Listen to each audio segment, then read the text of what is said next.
Hello दोस्तों, जय हिंद। आज की इस वीडियो में हम यूपीएसआई के लिए स्ट्रेटजी शेयर करेंगे जो मैंने फॉलो की थी। आप भी इसे फॉलो कर सकते हैं, काफ़ी हेल्पफुल होगी। वीडियो को पूरा देखना, तभी समझ में आएगा। तो सबसे पहले हम देखते हैं कि इसमें 4 सब्जेक्ट्स होती हैं, मैथ्स, हिंदी, रीजनिंग, जीएस। और हर सब्जेक्ट के 40 क्वेश्चंस आते हैं और 100 अंक के होते हैं। तो इसमें टोटल 160 क्वेश्चन आते हैं और 400 नंबर के होते हैं। हर क्वेश्चन 2.5 मार्क्स का होता है। इसमें नेगेटिव मार्किंग नहीं होती है, लेकिन हर सब्जेक्ट में हमें 35% स्कोर करना होता है। यानी कि एक सब्जेक्ट में 40 क्वेश्चन होते हैं, तो उसमें से हमें 14 क्वेश्चन सही करने हैं और ओवरऑल हमें 50% स्कोर करना होता है, तभी आप आगे की स्टेज के लिए क्वालिफाई होंगे। इससे पहले जो मैंने किया था, मैंने हर सब्जेक्ट का अपना सिलेबस कंप्लीट कर लिया था।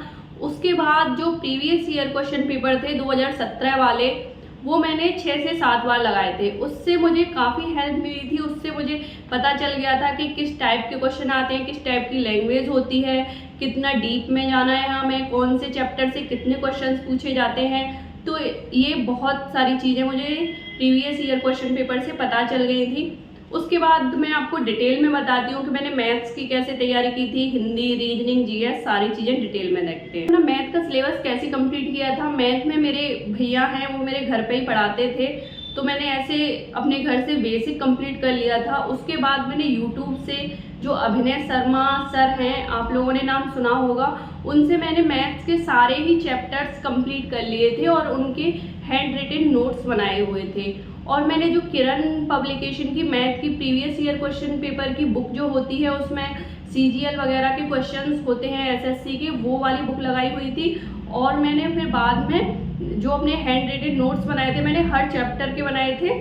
अभिनय शर्मा से पढ़ी थी, यूट्यूब से ही किया था मैंने मैथ्स कंप्लीट। कोई भी कोर्स परचेज नहीं किया था, तो फिर मैंने वही अपने मैथ्स उन्हीं से लगाती थी। और सबसे पहले जब भी मैं मैथ पढ़ने बैठती थी, सबसे पहले मैं अपने टेबल रिवाइज करती थी। उसके बाद स्क्वायर रिवाइज करती थी, क्यू रिवाइज करती थी। ये स्क्वायर्स हमें 50 तक कम से कम लर्न होने चाहिए, और क्यू मैंने 25 तक किए थे और टेबल 30 तक किए थे। मैं एवरीडे उन्हें रिवाइज करती थी। उसके बाद मैथ के लिए मैं एक क्विज़ आती थी, जैसे कि बहुत सारे एप्लीकेशंस होते हैं, उसमें 10 मिनट में 7 क्वेश्चंस होते थे। मैं वो हर रोज़ लगाती थी। मैंने जैसे कि जिस एग्ज़ाम की मैं प्रिपरेशन कर रही हूँ, वो उस पर सेलेक्ट किया हुआ था, तो उसके हर रोज़ क्वेश्चंस आते थे, वो मैं हर रोज़ लगाती थी। उससे काफ़ी हेल्प मिली थी मुझे। पहले स्टार्टिंग में मैं 10 में से बस 2 ही कर पाती थी, क्योंकि ये लगता था टाइम चल रहा है, हो नहीं पाते थे। लेकिन बाद में मैं 10 में से 7-8 करने लगी थी, तो मुझे मैथ में उसमें भी काफ़ी हेल्प मिली थी। मेरी कैलकुलेशन काफ़ी फास्ट हो गई थी उससे। उसके बाद रीजनिंग, तो रीजनिंग में मैंने जैसे कि प्रीवियस ईयर क्वेश्चन पेपर लगाए हुए थे, तो मुझे पता था कि मुझे किस चैप्टर से क्वेश्चंस नहीं आते हैं। मैंने वही चैप्टर्स यूट्यूब से कंप्लीट कर लिए थे और फिर मैं उनकी प्रैक्टिस करती रहती थी। रीजनिंग में ज़्यादा कुछ टीचर से पढ़ने के लिए नहीं है, आप जितनी प्रैक्टिस करोगे आपका स्कोर उतना ही उसमें इंक्रीज़ होगा। तो मैं उसमें प्रैक्टिस करती थी, एवरीडे प्रैक्टिस करती थी, लेकिन उसमें पढ़ने के लिए ज़्यादा कुछ नहीं है। एक बार आप अपना जो टॉपिक आपको नहीं आता है, जो चैप्टर आपको नहीं आता है, वो यूट्यूब से कंप्लीट कर लो। फिर उसके बाद आप उसके क्वेश्चंस लगा लो, बुक से 50-100 क्वेश्चंस लगा लो, वो टॉपिक हो जाता है कंप्लीट। तो फिर मैं ऐसे ही करती थी। इसके बाद जीके और जीएस का देखते हैं। तो जीके और जीएस में 16 और 24 क्वेश्चंस में बटी हुई थी जीके और जीएस। जैसे कि 24 क्वेश्चंस आने थे बस पॉलिटी के, और 16 क्वेश्चंस में सब कुछ था। उसमें मूल विधि भी थी, करंट अफेयर्स भी थी, हिस्ट्री, ज्योग्राफी, इकोनॉमिक्स, मूल विधि के ही 37 एक्ट थे। तो फिर इसलिए मैंने पॉलिटी पे ज़्यादा ध्यान दिया था, क्योंकि उसके 24 क्वेश्चंस थे, वो मैंने पॉलिटी बहुत अच्छे से की थी। पॉलिटी मैंने, जैसे कि आप किसी भी टीचर से ऑफलाइन ऑनलाइन पढ़े हैं, ऐसे ही मैंने ऑनलाइन यूट्यूब से ही पढ़ा था। तो मैंने अपने हैंड रिटन नोट्स बनाए हुए थे, और मैं जो लूसेंट की ऑब्जेक्टिव वाली और लूसेंट की थ्योरी वाली बुक होती है, उनसे मैं तीनों ही लेके बैठती थी। पहले अपने नोट्स से पढ़ती थी, फिर मैं जो थ्योरी वाली लूसेंट की बुक है उससे पढ़ती थी, फिर मैं लूसेंट की ऑब्जेक्टिव जो बुक है उससे क्वेश्चंस लगाती थी। तो ऐसे मैंने अपनी पॉलिटी तीनों ही चीज़ों से पढ़ती थी। और जो मैं पॉलिटी पढ़ती थी वो टॉपिक वाइज पढ़ती थी। जैसे एक टॉपिक ले लिया, मैंने अपने नोट्स से भी देख लिया और ल्यूसेंट से भी देख लिया और फिर उसके क्वेश्चंस लगा लिए इस तरह से। और जो करंट अफेयर्स है वो मैं बस ईयरफोन लगा के किसी की भी वीडियो चला के और काम करते हुए सुनती रहती थी अपने खाली टाइम में। और मैंने जो मूल विधि है वो मैंने जैसे कि चाइल्ड से रिलेटेड, वुमेन से रिलेटेड और आईपीसी, ये ही बस 3-4 एक्ट ही कंप्लीट किए थे। और जीएस जो है मैं प्रीवियस ईयर क्वेश्चन पेपर लगा चुकी थी, मॉक टेस्ट देती थी वीक में 2, तो उनसे मेरे पास जीएस का काफ़ी कलेक्शन हो गया था और मैं वही रिवाइज करती थी एवरीडे। जब भी मैं आज पढ़ने को बैठती थी तो मैं कल का पूरा रिवाइज करती थी। स्टार्टिंग में ये रिवीजन बहुत कम टाइम में हो जाता था, बाद में बस रिवीजन में ही बहुत सारा टाइम निकल जाता था। इसके बाद हम हिंदी पे आते हैं। हिंदी में 2 चीज़ें होती हैं, एक तो होती है याद करने वाली, एक होती है व्याकरण। तो याद करने वाली तो आपको याद करनी पड़ेगी, जैसे कि रचनाएं थी और साहित्य अकादमी पुरस्कार वगैरह, ये सारी चीज़ें थी, वो सारी मैंने याद की हुई थी। मैं ट्रिक के साथ याद करती थी। और मैंने हिंदी के लिए आदित्य पब्लिकेशन की बुक पढ़ी थी, आप भी पढ़ सकते हैं, बहुत अच्छी बुक है।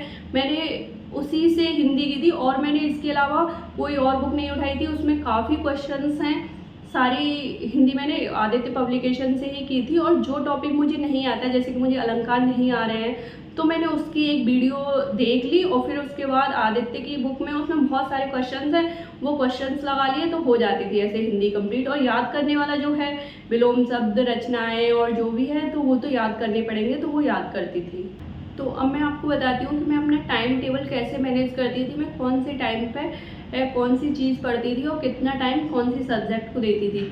तो सबसे पहले मुझे जो कुछ भी पढ़ना होता है, आज पढ़ना होता था, वो मैं सबसे पहले नोट डाउन करती थी, उसे लिख लेती थी। क्योंकि एक बार आप लिख लेते हो ना किसी चीज़ को कि हम ये टॉपिक पढ़ेंगे यार, तो उसकी आपके ऊपर रेस्पॉन्सिबिलिटी आ जाती है। अगर आप उसे कंप्लीट करके नहीं सो रहे हो तो फिर एक सेटिस्फैक्शन सा नहीं मिलता है, और आप उसे कंप्लीट करके सोते हो तो फिर बहुत सेटिस्फैक्शन मिलता है। तो इसलिए जो भी टॉपिक में पढ़ती थी टॉपिक वाइज लिखती थी। वो मैथ में ये टॉपिक कंप्लीट करूँगी, हिंदी में ये, जीएस में ये, रीजनिंग में ये एक मॉक टेस्ट लगाऊंगी, इसका एनालाइज करूँगी, ये रिवाइज करूँगी। तो वो सारी चीज़ें लिख लेती थी और जो कंप्लीट होता चलता था उस पर टिक करते चलती थी। मैं 7 बजे जागती थी। 7 बजे जागने के बाद मैं 7 से 8 बजे तक मैं घर का काम करती थी, घर का भी काम करना होता था।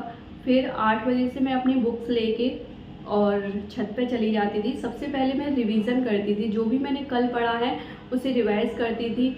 मेरे पास लास्ट आते आते तक जीएस की 3 नोटबुक भर गई थी A4 साइज़ की, और मैं पूरा ही रिवाइज़ कर लेती थी क्योंकि मैं एवरीडे रिवाइज़ करती थी। कुछ लोग कहते हैं कि 1 वीक बाद रिवाइज़ करो, लेकिन 1 वीक बाद रिवाइज़ करने का मन नहीं करता और हमें 2-4 दिन बाद ही रिवाइज़ करने का मन नहीं करता। तो जो भी मैंने कल पढ़ा है वो मैं सबसे पहले रिवाइज़ करती थी। उसमें भले 1 घंटा लग जाए, 1.5 घंटा लग जाए, कितना भी लग जाए, लेकिन अगर आप एवरीडे रिवाइज़ करते हो तो फिर उसमें कम टाइम लगता है। तो मैं सबसे पहले रिवाइज़ करती थी, फिर मैं अपना जीएस पढ़ती थी, पॉलिटी ही पढ़ती थी, मैक्सिमम पॉलिटी पढ़ती थी और हिंदी पढ़ के फिर मैं मैथ्स लगाती थी। मैथ्स का जो भी टॉपिक मैंने जितने भी क्वेश्चंस देखे हैं कि आज इतने टॉपिक ये वाले क्वेश्चंस लगाने हैं, तो वो मैं मैथ्स लगाती थी। उसके बाद मैं एक मॉक टेस्ट लगाती थी। मॉक टेस्ट लगाती थी 1 से 3 बजे तक। जैसे कि मॉक टेस्ट लग गया, फिर उसके बाद मैं बंद करके रख देती थी, क्योंकि मॉक टेस्ट लगाने के बाद हमारा दिमाग बिल्कुल हैंग हो जाता था। मेरा तो हैंग हो जाता था और मेरा कुछ भी करने को मन नहीं करता। तो 1 घंटे में उसमें नहाती थी, थोड़ा सा इधर उधर घूमती थी, चाय वाय पीती, बैठती थी 4 बजे से अपना मॉक टेस्ट का अच्छे से एनालाइज करती थी। जैसे कि जो सही क्वेश्चन होते थे उन्हें भी बहुत अच्छे से देखती थी कि ये तुक्के से तो नहीं सही हो गए हैं, और जो मुझे आते ही नहीं है वो मैंने एक सेपरेट हर सब्जेक्ट की सेपरेट नोटबुक बनाई हुई थी। तो मैं उसमें लिखती थी, मैथ्स भी लिखती थी, हिंदी के भी लिखती थी और जीएस की भी लिखती थी। स्टार्टिंग में मैथ की लिखती थी, बाद में मैंने स्क्रीनशॉट लेना शुरू कर दिया था और फिर मैं उन्हें मैथ का भी लगाती थी, जो भी क्वेश्चंस मुझसे मॉक टेस्ट में नहीं आते थे। और रीजनिंग और हिंदी तो एवरीडे उन्हें रिवाइज करती थी, मॉक टेस्ट वाली को भी। तो मुझे सबसे ज़्यादा जो हेल्प की और सबसे जो मैंने नोटिस किया वो मैं आपको बताती हूँ। मुझे सबसे ज़्यादा रिवीजन ने हेल्प की। मैंने रिवाइज बहुत ज़्यादा किया था, और जो मेरी मैथ की स्पीड बढ़ी वो मैं क्विज़ लगाने से बढ़ी। और मैंने जो द स्क्वायर क्यूब टेबल वो बहुत अच्छे से कर लिए थे, तो मेरी कैलकुलेशन इससे अच्छी हो गई। और जो हमने जो एग्ज़ाम दिया था उसमें मैथ्स में कैलकुलेटिव क्वेश्चंस आए थे। आज सबको रहे थे कि ये कैसे होना है, क्या फॉर्मूला लगेगा, ये सबको आ रहे थे, लेकिन कैलकुलेशन काफ़ी थी तो मुझे काफ़ी हेल्प मिली। मैंने अपनी कैलकुलेशन अच्छी कर ली थी और मॉक टेस्ट ने भी काफ़ी हेल्प की। उससे मुझे पता चलता था कि मुझे कौन सा टॉपिक नहीं आता है, क्या नहीं आता है, तो मैं उसी टॉपिक को पढ़ती थी। और अगर आपको इसमें कुछ भी समझ में नहीं आया हो तो आप कमेंट बॉक्स में पूछ सकते हैं। अगर वीडियो पसंद आई हो तो वीडियो को लाइक करना, चैनल को सब्सक्राइब करना। मिलते हैं ऐसी अगली वीडियो में। Thank you.